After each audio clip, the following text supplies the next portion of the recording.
Hello everyone, welcome back to my video. I am Rajdeep and you are watching Deep in Russia. তো আজকের ভিডিওতে about Ural State medical ইউনিভার্সিটির fee structure বাকি সমস্ত information থাকবে সেই সমস্ত বিষয়ে বলবো।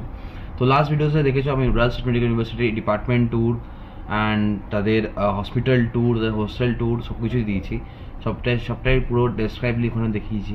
তো যদি কেউ না দেখে থাকে তো ওই ভিডিওটা ফার্স্টে দেখে আসো বা তো without any delay let's start the video.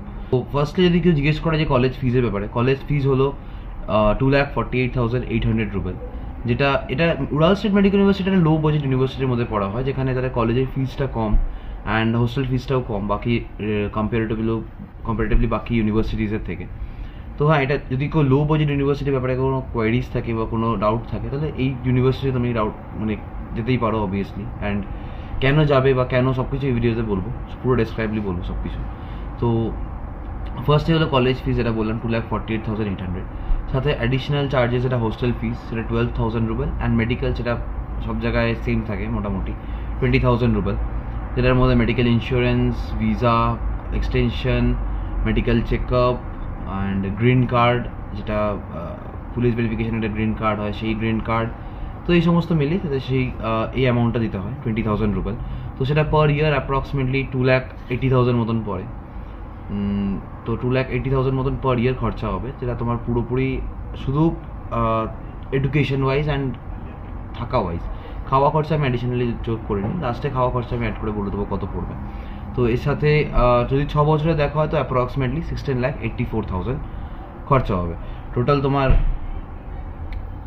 6 বছর এমবিবিএস জার্নিতে। তো এটা তোমার কলেজের ফিজ হয়ে গেল। তো এটা ছাড়া আর যদি কোনো চার্জেস থাকে সেটা হলো তোমার নিজের খাওয়া খরচা, যেটা খাওয়া খরচা যদি থাকবে ম্যাক্স টু ম্যাক্স, সাথে যেটা খাওয়া খরচার পিছনে খরচা হয় উইথ ট্রান্সপোর্টেশন সব কিছু নিয়ে, তো এটা এরকম 10,000 মতন খরচা হয়। তো 10,000 মতন যদি খরচা হয় তো অ্যাপ্রক্সিমেটলি পার ইয়ার 1 লাখ খরচা হচ্ছে। তো অ্যাডিশনালি 6 লাখ আরও অ্যাড করে দাও, তো 16 লাখ প্লাস 6 লাখ 22 লাখের মধ্যে তোমার থাকা খাওয়া এখানে এডুকেশন সব কিছু হয়ে যাবে। তো উরাল স্টেট মেডিকেল ইউনিভার্সিটি বাকি ইউনিভার্সিটি থেকে ফিজটা কম। তো এখানে যারা লো বাজেট ইউনিভার্সিটি খুঁজছে তারা নিশ্চয়ই কোয়েরি করতে পারো। আর যদি কোনো ডাউট থাকে, তোমার যদি কোনো বিষয় জিজ্ঞেস করার থাকে উরাল স্টেট মেডিকেল ইউনিভার্সিটি যেটা তুমি বুঝতে পারো নি বা জিজ্ঞেস করার আছে, তুমি আমায় কন্ট্যাক্ট করতে পারো। নিচে ডেসক্রিপশনে আমার ইনস্টাগ্রাম হ্যান্ডেল দেওয়া আছে অ্যান্ড হোয়াটসঅ্যাপ নাম্বার দেওয়া আছে, তো তুমি সেখানে গিয়ে আমাকে মেসেজ করতে পারো, আমি তোমার যে ডাউট থাকবে সেটা আমি ক্লিয়ার করে দেবো। আর যদি অ্যাডমিশনের ব্যাপারে জিজ্ঞেস করো অ্যাডমিশন কী করে হবে বা অ্যাডমিশনের প্রসিডিওর কী আছে, তো অ্যাডমিশনের প্রসিডিওরে তোমাকে ফার্স্টে কিছু ডকুমেন্ট ভেরিফিকেশন দিতে হবে, যেখানে ক্লাস 12-এর মার্কশিট অ্যান্ড আধার কার্ড, যদি পাসপোর্ট না থাকে, আর যদি পাসপোর্ট থাকে তাহলে ওয়েল অ্যান্ড গুড। তো পাসপোর্ট দিয়ে তোমাকে ভেরিফাই করতে হবে। তো ভেরিফিকেশনের পরে তোমার অ্যাডমিশন লেটার আসবে। অ্যাডমিশন লেটারে তোমার ওখানে তোমার নাম, তোমার এজ সব কিছুই লেখা থাকবে, অ্যান্ড কোন ইউনিভার্সিটিতে অ্যাডমিশন নিচ্ছ, তো উরাল স্টেট মেডিকেল ইউনিভার্সিটি সেটা লেখা থাকবে, ক বছরের কোর্স সেটা লেখা থাকবে, সব কিছু লেখা থাকবে। তো সেটা হলো অ্যাডমিশন লেটার। অ্যাডমিশন লেটারের পরে তোমার আসবে ইনভিটেশন লেটার, যেটা অ্যাপ্রক্সিমেটলি যখন স্টুডেন্ট ট্রাভেল করা স্টার্ট করবে তার আগে প্রোভাইড করা হয় ইনভিটেশন লেটার বা থ্রু ইউনিভার্সিটি থেকে ইনভিটেশন লেটার আসার পরে তুমি তোমার যে সমস্ত ভিসার ওয়ার্ক আছে বা বাকি সমস্ত প্যাকিং দিকে থাকে সেই সমস্তগুলো করতে পারো। তো ভিসার জন্য পাসপোর্ট তো তুমি আগেই জমা দিয়ে দেবে, তো ভিসা লেগে যাবে তোমার। ভিসা লেগে গেলে তারপর তুমি রেডি টু ফ্লাই। তো approximately September first week second উইকের মধ্যে সব ব্যাচেস আসা স্টার্ট করে। তো এই বছর যেমন দেখেছিলাম সেপ্টেম্বর সেকেন্ড উইকের মধ্যে ব্যাচ চলে এসেছিলো সামারাতে, বাকি ইউনিভার্সিটিতেও সেমই হয়। তো সেপ্টেম্বরের মধ্যে ব্যাচ চলে আসবে। তো তুমি যদি কেউ রেজিস্টার করে থাকে তাহলে সে অবভিয়াসলি এখন তার অ্যাডমিশন লেটার পেয়ে গেছে অলরেডি, মানে অ্যাডমিশন লেটার ইস্যু করা স্টার্ট হয়ে গেছে। অ্যাডমিশন লেটার যারা রেজিস্টার করে ফেলেছে তারা অ্যাডমিশন লেটার পাচ্ছে এখন। তো এটা হলো পুরো প্রসেস, তার অ্যাডমিশন প্রসেস অ্যান্ড কলেজের ফিস অ্যান্ড এর কী facilities Ural State Medical University সেটা বলবো। তো ফেসিলিটিসের ব্যাপারে জিজ্ঞেস করলে ফার্স্টলি আসে যে হসপিটাল। তো আমি হসপিটাল ভিডিওতে দেখেছি, সব কিছু সব ডিপার্টমেন্টস দেখিয়েছি ওখানে স্টেট হসপিটাল অ্যান্ড আলাদা যে প্রায় ক্লিনিক যেগুলো আছে সেখানেও দেখিয়েছিলাম। তো হসপিটাল ডিপার্টমেন্টসটা খুবই ভালো তাদের, কারণ হসপিটালে টিচারদের সাথে আমি দেখেছি অনেক স্টুডেন্টসদের ঘুরতে, যারা টিচারদের সাথে ক্লাসেস যাচ্ছে বা ক্লাসেস থেকে পেশেন্টের কাছে নিয়ে যাচ্ছে, পেশেন্টকে দেখাচ্ছে।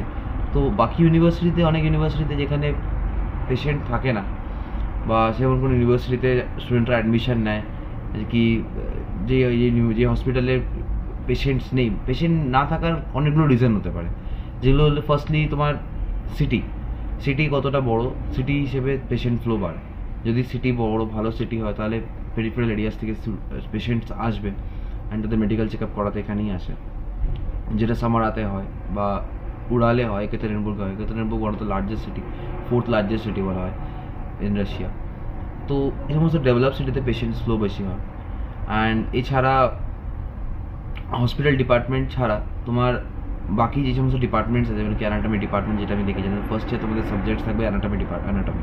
তো সেই ডিপার্টমেন্টে কীভাবে ক্লাসেস হয় বা সেই ডিপার্টমেন্টের যে মিউজিয়াম যেটা আছে, সেই মিউজিয়ামে কী কী আছে না আছে সব কিছু দেখিয়েছি। সেখানে সব কিছুই আছে, স্প্যাঙ্কোলজি থেকে স্টার্ট করে তোমার বোনস, মাসেলস, মায়োলজি সব কিছুই আছে।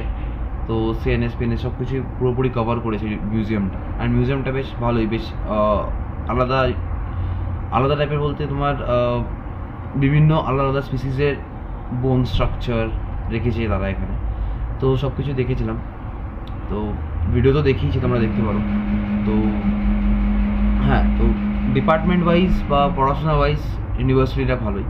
অ্যান্ড যদি সিটির কথা জিজ্ঞেস করা, সিটি আমি যা বললাম 4th লার্জেস্ট সিটি।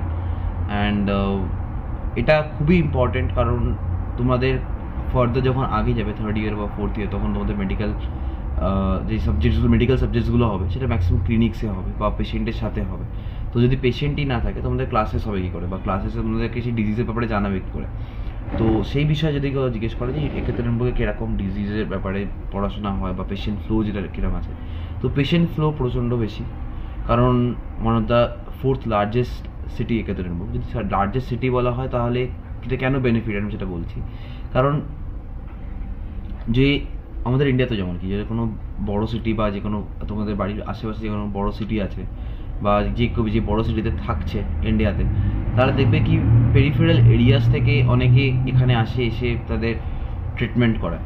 যেমন কি অনেক ভিলেজ এরিয়াস বা টাউন এরিয়া থেকে তারা এসে সিটিতে এসে তারা ট্রিটমেন্ট করা। তো আমার এখানে রাশিয়াতেও সেম জিনিস কি, আমাদের যেমন সামারা একটা বড় সিটি, তো সামারা সিটি হওয়াতে বাকি যে পেরিফেরাল এরিয়াস যেখানে আছে সেই সমস্ত এরিয়াস থেকে সমস্ত পেশেন্টস এখানে আসে সামারা ক্লিনিকে, নিজস্ব যে সামারা ক্লিনিক আছে, ক্লিনিকে এসে তারা তাদের চেক আপ করানো হয় বা মেডিকেল চেক আপ করায়।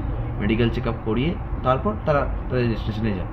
তো মেডিকেল চেক আপটা, হ্যাঁ, মেডিকেল ফিল্ড বা মেডিকেল চেক আপ যেটা সামারাতে বা একেতেরিনবুর্গে আছে, এটা সিটি ওয়াইজে ডিপেন্ড করে, খুবই বড় একটা ফ্যাক্টর সিটিটা। তো এটা খুবই ইম্পর্টেন্ট একটা টপিক। তো সিটি ছাড়া, সিটি হয়ে গেল, বাকি ইউনিভার্সিটির ব্যাপারে পড়াশোনা বলে দিলাম। তো আমার তো মনে হয় না আর কোনো টপিকস আছে। যদি কোনো টপিক থাকে তাহলে তুমি কোয়েরি করতে পারো, নিচে ইনস্টাগ্রাম হ্যান্ডেল দেওয়া আছে, বা হোয়াটসঅ্যাপে কোশ্চেন জিজ্ঞেস করতে পারো আমাকে। আর যদি কেউ জিজ্ঞেস করে যে ইউনিভার্সিটিটা কত পুরনো, তো এই ইউনিভার্সিটিটা উড়াল স্টেট মেডিকেল ইউনিভার্সিটি 1930-তে এস্টাবলিশ করা হয়েছে। অ্যান্ড এটা ফুল 6 বছর কোর্স হবে জেনারেল মেডিসিনের, যেটা ইংলিশ মিডিয়ামে, ফুল ইংলিশ মিডিয়ামে কোর্স হবে। যেটা তোমাদের এখন যদি স্টার্ট করা, এই ব্যাচ যদি স্টার্ট হয় 2024-এ, তো সেটা 2030 থেকে শেষ হবে। তো 6 বছরের কোর্স এটা, পুরো ফুল 6 ইয়ার্স। তো এটাই ছিল এই ভিডিওতে বলার ছিল, সব কিছু বলেই দিয়েছি। তো দেখা হচ্ছে নেক্সট ভিডিওতে। Till then, if you like this video please like it. Deep in Russia signing of.